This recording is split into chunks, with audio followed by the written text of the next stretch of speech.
Ou aujourd'hui, ça peut nous dire. Madame, tu as une question oubliée. Question beaucoup plus sur le contenu, les thèmes. Toujours là, répondre à la question, Anna, c'est comme si. Merci beaucoup.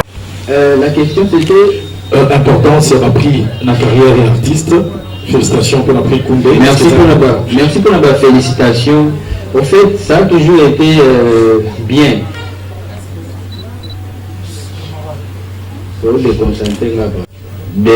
Quand on récompense son travail, ça a toujours été un plaisir, en tout cas pour tout artiste. Et moi je pense que c'est juste que Makamba trophée déjà Tobanda Nango Mabe Nambo Kanabiso. Au fait, nous sommes deux bakandé na communication. Il y a trophée belé. Trophée en soi que c'est la fierté pour tout un artiste. Et Zalanga, et Zalabatunios. Seulement, ça maintenant c'est ma petite expérience. Au Batoubaye Bipé, n'a eu que la sonité. Après mon expérience, n'a pas méchanceté ni sur la koutana nango, nanzela nanga ya mukuse. Moi je me dis un bon moment, ma trophée, kozwango, nakoboya nangate.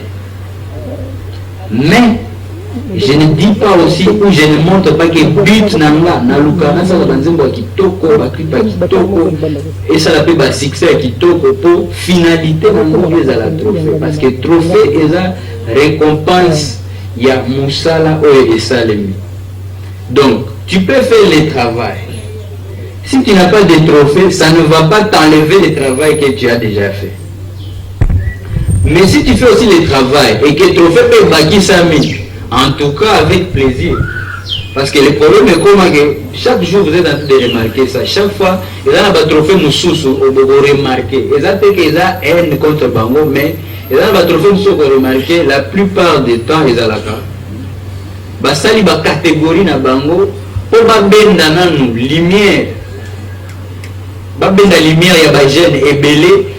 Poster bango va bango visibilité na bamboka différent et puis après bango déjà bayebi ba trouver na biso ezala ke obeta kite biso to yebi mutu to kopesa ngo. C'est pour ça qu'à un moment tango sali banzembo neti ba yope mutu nyonso andimi tina batoza na besoin to yeba ke bayebi yo bandimi nzembo na yo mais au moni ke ba ocha na ba catégorie mo pour dénigrer pour ba kiti sa valeur et l'autre ya bien au sali. À un moment donné, et tu es esprit que non, Magambo, donc, et la peine de tokanisarate, et kozalato, Moussala Nanganga, seule motivation, ce que je vais faire est réussir, parce que le vrai résultat, je suis dans les vrais. Ce que ça les Zembagitoko, ça va bamboka, il va cacher, vie n'a eu pour avancer na vitesse, par rapport à mon tour, ça les l'autre. Donc, le résultat c'est selon Moussala Osali. Mais ce qui est Osali, Moussala, et puis récompenser, je ne pense pas aussi que c'est un problème. Parce que tout se passe dans la tête. Tout se passe vraiment dans la tête. Et puis l'autre question c'était. Trop de vues, est-ce que Alain César triché? Ça, les vues, il y a Google Ads, les Balobaka. D'abord, moi je suis toujours très content. Il y a parmi artistes africains au Batala Mamaka, mais vous allez comprendre une chose. Et là, pour la Google Ads, et il y a le même contexte. La question, on a répondu déjà. Il y a un festival, il y a un playback, il y a un concert, il y a une invitation. Ça va dans le même sens. En fait, quelqu'un qui sait déjà que et l'autre est bien. Mais comme on a une carrière, je ne vais plus faire plus grand que ce que j'ai maintenant. Je vais distraire la promotion. Yo visibilité. Au salaba émission belé, au bout de tout média par exemple local. Au média local et qui ça valait comme ça na communiquer na ngota na mbola papaya. OK.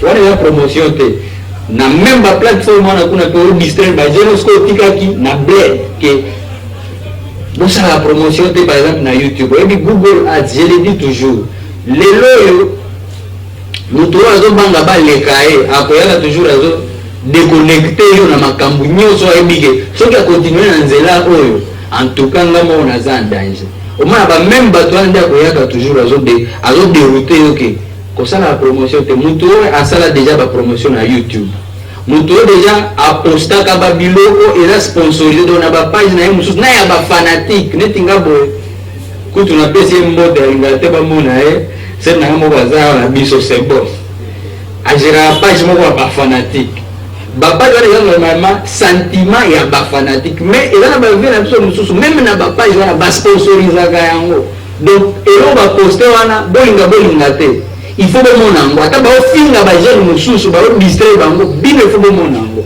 parce que kuna yobi communication ezala nini ah non c'est pas lui qui a dit eza bafani nde balobaki ok mais à un moment donné arrêtons de dérouter les jeunes Google Ads wana je le dis bien eza eloko eza compagnie eza très légal motu nyonso compagnie nyonso se respectaka eza na posa esala promotion ya baproduit na bango basalaka makambo wana de la même façon que okomona ke bon soki naleki na plateau oyo internet ou bien nakendeleka na France 24 na France 24 baotalanga koleka zela nakende na France 24 soki naleki na plateau baotalanga te zela nakende na TV5 c'est la même chose dire que tricherie kosalela par exemple kosala promotion na YouTube eza tricherie c'est de la même façon kolobake kobimisa nzembo il faut tikaka yango moko ekende kolonga na ndako te ke okende sala baémission kofanda na mutuka te osala baselfie ke oyoka banzembo na yo kosala eloko te ne bouge pas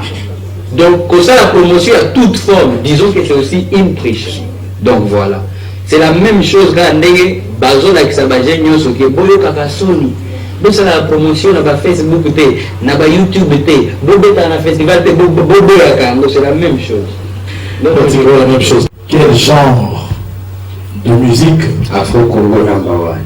Ah ok, c'était la réponse déjà. Yango wana bananga eza na format nanga eza na ba épices disons ça na pesi pe mbote na plus qui ça va donc nga album nanga full Afro-Congo 100%. Alors mais maintenant bandi ba album liboso ya te nayo ka album ibale te nayo ka banzembo ekutaka nga tonga na koluka yango mais banzembo ba album te kena banda na silisa neti nalingi donc naosala examen non moi j'ai trouvé juste que c'était juste par rapport à la demande ya ba griffe voilà je suis un artiste banzembo ezangaki te il fallait juste que je prenne un peu moment ya concentration na le bagage ah na contenu tout naza nango na libérer nanu oyo pona amour nazalaka nango par rapport à bafan oyo balanda nga mpe basoutenanga nga mingi bagriffe du tigre nalobi mpe eza album sur demande donc ntango ebima bino mo bomonake tocomprendre siko pourquoi azali kobimisa baalbum te seke azali kozelaka poso ndenge abimisi ebandi kobeta boye biso mo tocomprendre te donc rendez-vous ka le 26 pierre rendez-vous boyebinga depuis 2010 quand je me sentais seul mais ntango sikoyo bajene ebele bazobima bino moko boremarke kutu mikolo ekomane oma je dis que mpo na nga nalobi yango teke bino nyonso mais mpo na nga c'est bête et je ne pose à la makasi kobimisa nzembo te c'est la même chose donc on te donne une idée bête toi aussi bino 2 ans to une année te mpona yebisa lelo pardon venanga lelo toza le 9 décembre le 9 décembre je vous annonce mon album qui sort le 26 décembre j'ai namoni yango nano te parce que souvent ezalaka album eobima bamois année onalobisalani oyo ozala tosala débat contenu banzembo azali kolope conférence te ate sur presse conférence mais na format mosusu pour le fait avoir donc elo moko ezoya dans 2 semaines nalingaki naloba ta année prochaine je ne pense pas que ça allait vous déranger mais comme nazala moto ya malamu nalobi te eloko oyo eza bien makasi ngai nakotika yango kaka nga moko te na jizo toyokaka na baprince balume na baHB toyoka yango tosepeli te eloko oyo tobongiseli bato te tolibere yango comme ça bave na biso batotorité mpe basepela ayebike peti na ye na oyoka shi alobi metokipeza alekeli ngai na esprit bashaki tolo boyeba banzeko ya baboye ye mpe akobeta yango mpe boye c'est C'est ça que moi je voulais à la présence débat à côté. On va prendre le général-major qui était ici. Voilà. Tony Coco. Les versets, c'est ça dans 2 semaines et demie. Vous pouvez pas nier sur les jours, mais ils ont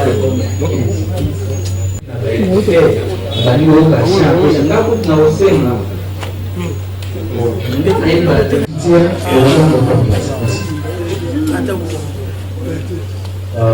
bonsoir à tous. Bonsoir les enfants.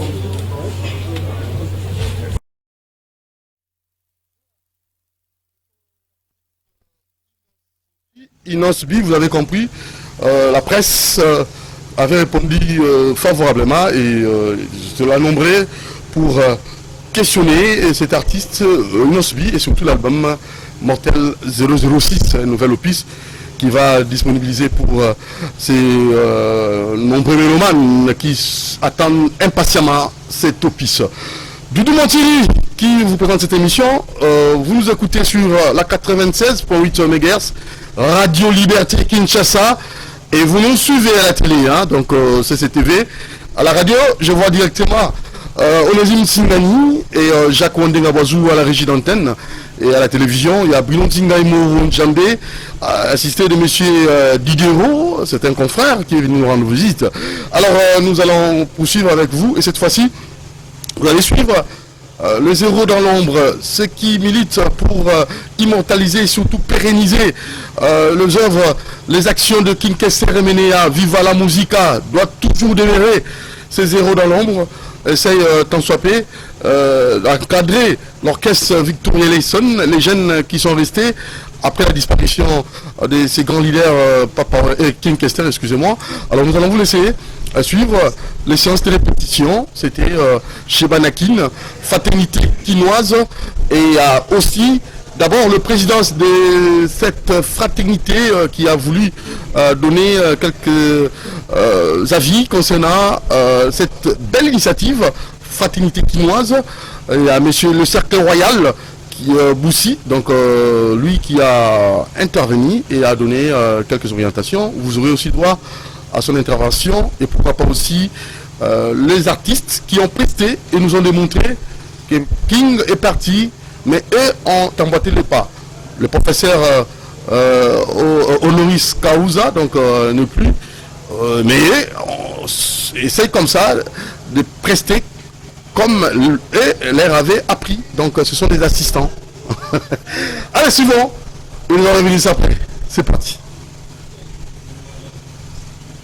Victoria a piqué comme ça, redorer sa nouvelle robe d'attente, parce que vous savez, King Kester n'est plus, mais grâce à la fraternité quinoise, Victoria Leyson a pu faire plaisir, a pu encore donner du plaisir aux amoureux de la culture. Nous avons le président de cette grande fraternité quinoise.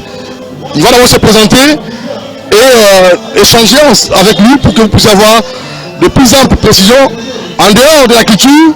Est-ce qu'ils ont encore d'autres terrains de prédilection ou d'autres secteurs où ils essaient comme ça, tant soit peu, de développer. Voilà, on va savoir parce que nous tous, nous allons découvrir ensemble. Bonsoir, Président. Veuillez vous présenter auprès des téléspectateurs nombreux qui vous suivent en ce moment. Bonsoir, merci beaucoup. Je suis Alain Boussi, autrement dit le Cercle Royal, le président de la fraternité quinoise. Pourquoi Cercle Royal? Parce que tout le monde, aux amis de musique, pour la ligne, Cercle Royal, on le matou.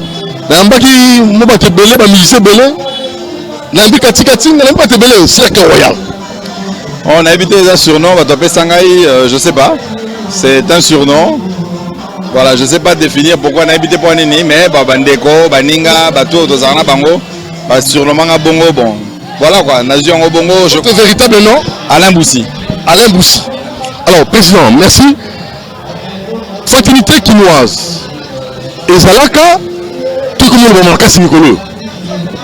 Non, fraternité quinoise et Zalaka, ça fait depuis le 16 janvier, 12 ans d'existence. Fraternité quinoise a créé le 16 janvier 2010. siège na biso za awa na Mwanakin na staff Makola et je pense que toza na triple objectif entraide mutuelle donc au sunga na biso ko défendre ba intérêt ba Kinois pour toza ba Kinois et puis ko sunga ba Kinois au bazar na mwa mikakatano et je crois qu'en 12 années d'existence tout sali ba œuvre sociale est belé to sungani biso na biso to sali ba to soutenir l'équipe à Kinshasa où ils ont engagé dans la compétition nationale et internationale. Non, to kena ba orphelinat, to kena ba homme de vieillard, to voilà, to sungi to kena ba école, to pesi ba kit scolaire, to kena ba hôpitaux en 12 ans d'existence, tout ça la besoin moi bilo rebelle. Alors, pourquoi le choix de Victor Eleison? Non, tout simplement parce que un de nos membres, en l'occurrence le colonel Carl Lewis, un membre de la fraternité kinoise, oui, Azalakina, Feu, King Kester. Voilà, je confirme. On crie là-bas, c'est royal. Feu King Kester est mené, hein, Azalakina et Alingaki a ça là que œuvre au King Kester à Tikaki et Soukate et continuer à pérenniser œuvre wana. A même biso Victoria na siège na biso, il y a Mwanakin, il y a fraternité kinoise. Tolobi non, aza membre na biso et sengeli to accompagner, to pérenniser pe œuvre, il y a King Kester mené ozaki musicien mouné na mboko. Alors, c'est comment vous allez les produits bango, de ça le mini parce que moni les patrimoine national Victor Eleison. Qu'est-ce que vous allez faire na Victor Eleison? Bon, chaque vendredi, voilà, la staff Makola, Mwanakin, la production, vous avez un projet à long terme. Non, je pense que le gars va reprendre Tolingina Nubabetara à un siège Nabiso. Et ça, c'est une sorte d'entraînement pour Batouba Yeba que Victoria, ils ont continué, ils ont Koba. Et de telle sorte que Tangu, Bakobeta Mingi Batoroeba, nous avons beaucoup de projets, Torobet Savango, Bissigil Belé, et peut-être même à l'extérieur du pays. Mais Bana va reprendre Nanou, Bakokako, Zomwa, Makasi, Moi, Mississa, et en ce moment-là, toujours que Malem pour œuvre Wanetikala, Libela na Libela. Fraternité kinoise, adhésion, facile. Adhésion facile, tu fous ta droit d'adhésion. Pour adhérer, c'est $20. Et puis chaque semaine, tu as jeudi, on a siège Nabiso, réunion hebdomadaire, et ça a 4 000 francs de cotisation chaque semaine. Donc par mois, c'est 16 000 francs. Le coût à $8, ils est belleté. Mais évidemment, nous avons des cotisations spéciales. Ceux qui ont une action, le coût à token orphelinat, le coût à token homme de vieillard, par cotisation spéciale. En fait, c'est vraiment à la portée de tous les Kinois. Ce n'est pas une question d'argent. Ils ont likamorosa, que tous Zalaka, tous Sumanaka, tous Korosala, que Kinshasa Nabiso, Ozo Sangsabiso et Kendeka Liboso. Est-ce que les Kinois, Bakoko Sanganape, Bassa Likamoalam pour la Kin et pour la RDC de façon générale? Non. Fraternité Zaka na Kinshasa. Être Kinois, c'est un état d'esprit. Tozape na Lumbashi, Tozape na Durba, na Otwele et Toza na vocation à Rosala, Congo Mobimba. Les Kinois qui se retrouvent partout en RDC, les Sengeli, Bazalaba, représentant, ambassadeur en Abisso, la Katalingoma, fraternité kinoise et Sika, Owapi, Bazali. La politique ne vous intéresse pas? Nous sommes une association apolitique, mais évidemment, tu es un acteur politique au Bazaba Kinois. Nous ne sommes pas un parti politique. Nous sommes une ASBEL apolitique, mais les politiciens, il y a Kinshasa, tous Kinois, sont des Kinois. Ils ont ce droit-là de venir. Nous avons des membres d'honneur qui sont des politiciens. Mais ici, ils ne viennent pas faire de la politique. Ah, bah, yaka, le roi Bakinois, Tosangani, et bah, s'inscrire dans la dynamique Nabiso, selon l'objectif Nabiso, et ainsi de suite. Ok, nous avons tenté ce cercle royal. Est-ce que tu se limiter à la Victor Eleison? Parce que dans le patrimoine national, il y a Viva la Musica. Bon, que c'est Mingi, tant que l'idée est Keke, bon, que c'est Koufi. Non, nous sommes la fraternité kinoise. Tout ça pour la Kinois Nyonso. Tobetsa ba Jidola, Tobetsa ba Redia Misiawa, Tobetsa ba Defao, ba Boziana. Non, c'est pas une question seulement à Victoria. Tout ça pour la Kinois. Le champ est ouvert. Oh, nous sommes monique. Azan a besoin d'abisso, a un siège d'abisso, au monde d'abisso. et on s'entendra éventuellement.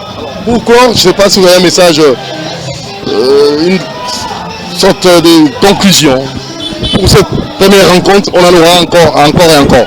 Non, c'est de dire, venez très nombreux à notre siège à Matongé, à la terrasse Moanakin, au CHE 76 bis. Venez, adhérez, rejoignez-nous. Tout ça, la Kinshasa Nabiso, pour Liboso, tout pour soutenir Bakonzambo Kanabiso, tout soutenir le président de la République, tout soutenir le gouvernement Nabiso, tout ça, la Kembo Kanabiso, pour Liboso. Voilà, merci. Merci beaucoup, Président. Cercle Royal, il y a un homme qui alors, comment on va le Cercle Royal? Ce n'est pas un problème. J'aime bien ce surnom parce que c'est de manière affective que Baninga va passer. Merci beaucoup. Nous recevons pour vous un grand mécène, Luxen Musengi. Quand on voit King Kester, on voit Luxen. Voilà, alors c'est très capital. Et ici nous sommes dans ce beau cadre staff Makola Monakin, la résurrection de Victoria Eleison. Luxen Musengi. Boni.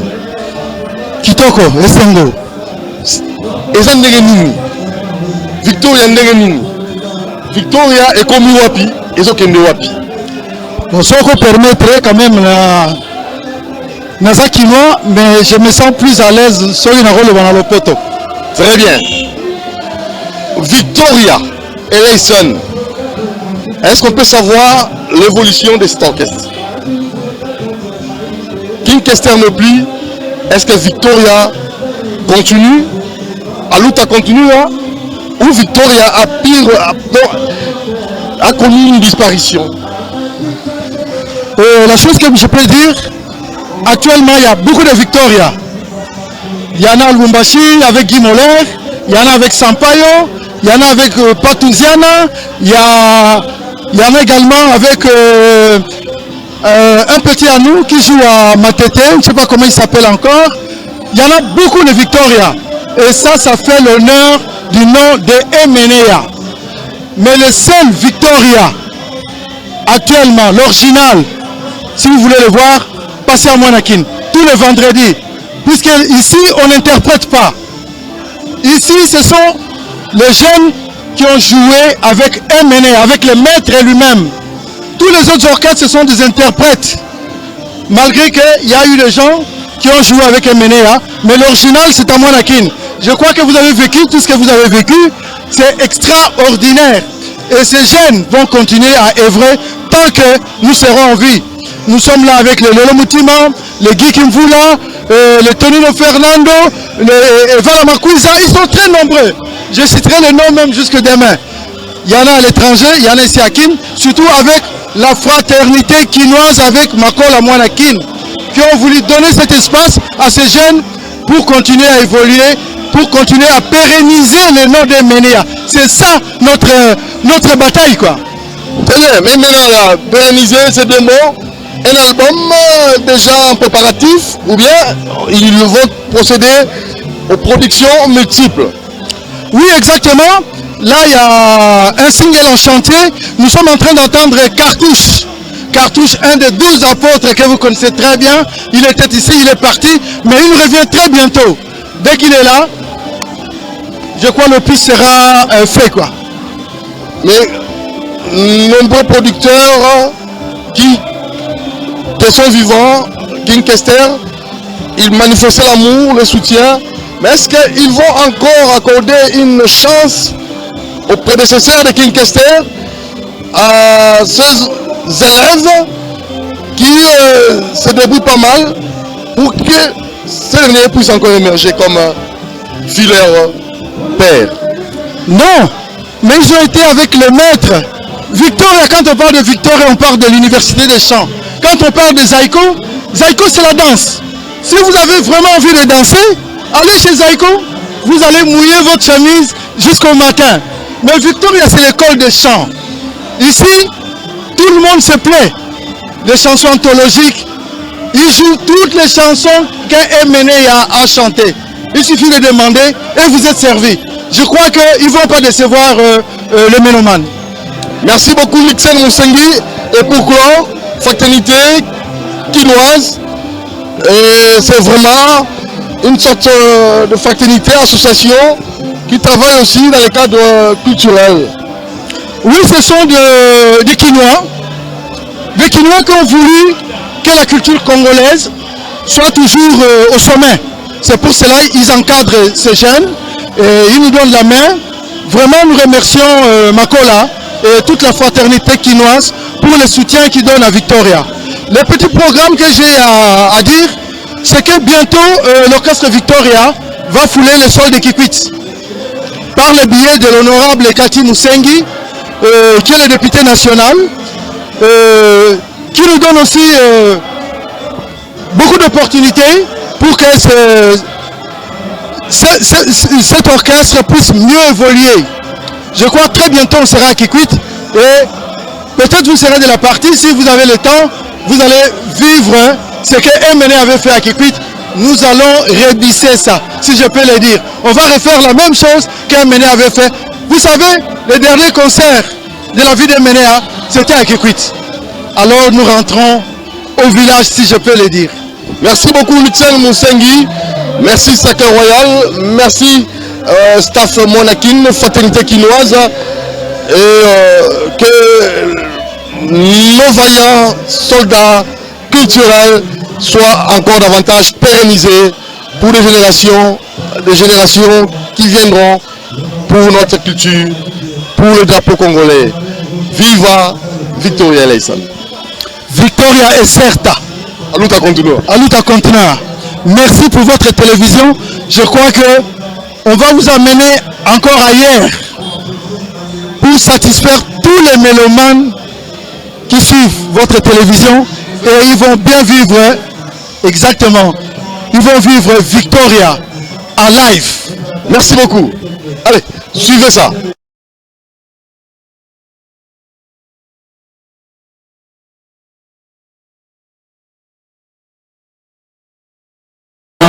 Le monde entier. Donc, grâce au PDG Makola et la puissance et puis la communauté qui montre la police de l'école à la Sacre Royal, à son arrondissement, un peu de mon parti, donc la police de Jacques, donc la Kawana, le même baillot, malgré la Pique Kuba, donc on a fait vérifier les Mofendi. Donc il va beaucoup parce qu'on a repris tout il y a beaucoup de monde pour faire un peu de détail à Colombo Makola après sa distance parce qu'il y a un petit petit il y a une bonne main à porter il y a beaucoup de monde pour faire un peu de Colombo fraternité qui mange Bazaléo on a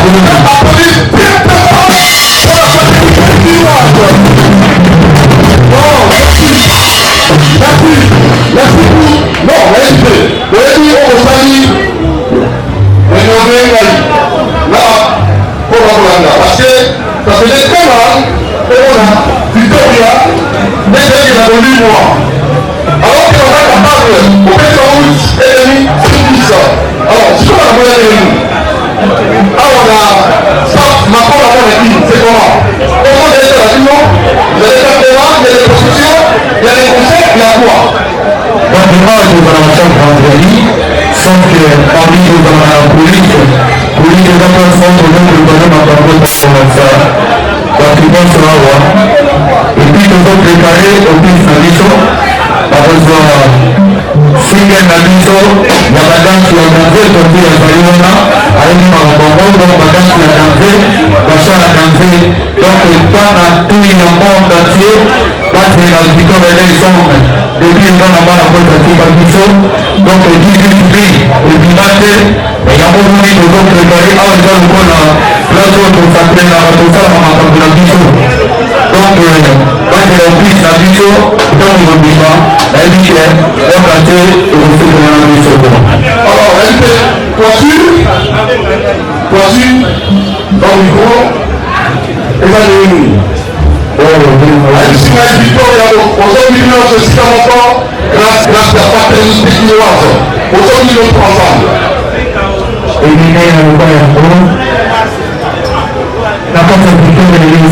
Merci. Fraternité quinoise, que je ne peux pas vous faire au Salambo, au fait capital. Tu n'as pas filtré au bandit. Pourquoi tu as sur le plan politique? Oui, la question va être assez. C'est vraiment une question qu'il faut avoir la politique au niveau du Tika des Arabes. Donc, il faut que nous nous servir. On a rencontré des hommes qui sont là. Donc, tout le monde est vraiment dans un ici, avec les hauts, vous avez un cas qui a statut à l'époque et à l'église.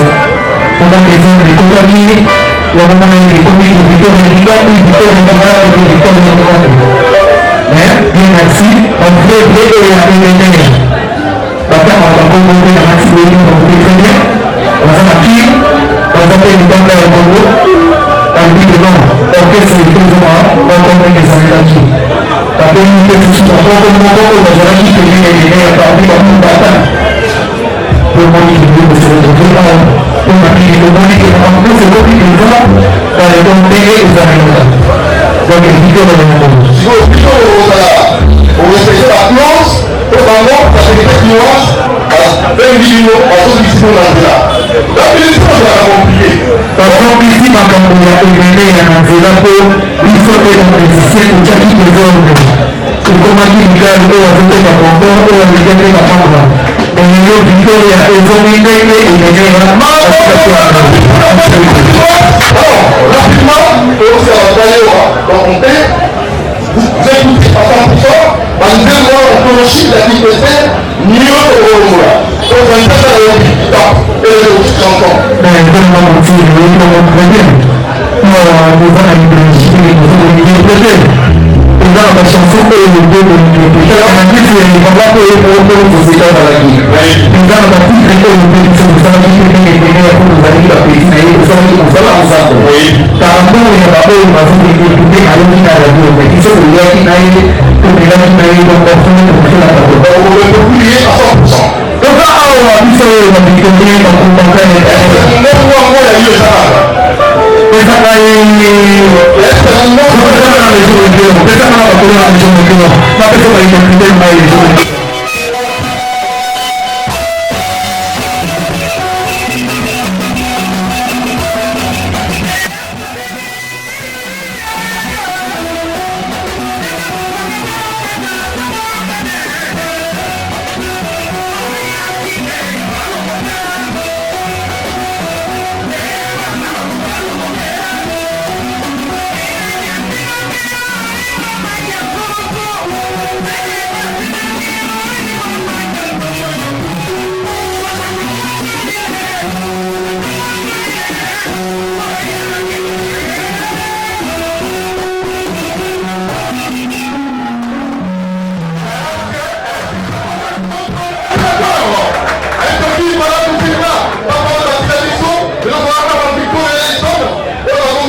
Gracias.